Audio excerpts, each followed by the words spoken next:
ஓம் சிவாய நம. மேன்மைகள் சைவ நீதி விளங்குக உலகமெல்லாம். கேட்க நல்லா இருக்கு.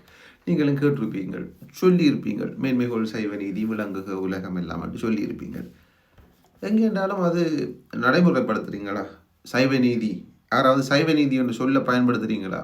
இந்த சொற்றொடரை பயன்படுத்திக்க மட்டும்தான் மேன்மைகள் சைவ நீதி என்ற அடிச்சு விடுறோம். மேடையில் பேச்சுகிற பேச்சாளர்களாக இருந்தாலும் சரி, மற்றாக்களாக இருந்தாலும் சரி, பாடசாலை இருந்தாலும் சரி, அடிச்சு விடுறது. மேன்மைகள் சைவ நீதி.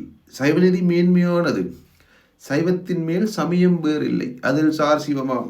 சைவத்துக்கு மேலே சமயமே ஒன்றும் இல்லை.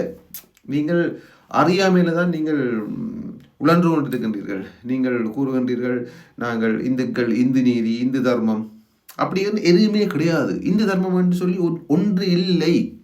இந்துக்களுக்கு என்று சொல்லி ஒரு கொள்கை இல்லை. இந்துக்களுக்கு என்று சொல்லி ஒரு கடவுள் இல்லை. இந்துக்களுக்கு என்று சொல்லி ஒரு ஆகமம் இல்லை. இந்துக்களுக்கு என்று சொல்லி ஒரு தீக்கை இல்லை. இதெல்லாம் ஒரு மாயை.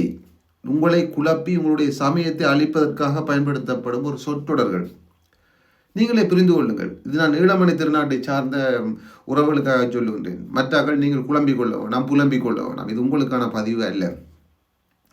அதனைத் தொடர்ந்து காணொலி ஒன்று வருகின்றது. கீழே இணைப்பிலை சென்று பார்த்து கொள்ளுங்கள். இந்து என்றால் என்ன என்று சொல்லி பொய்யா என எல்லாம் போயகல வந்தருளி.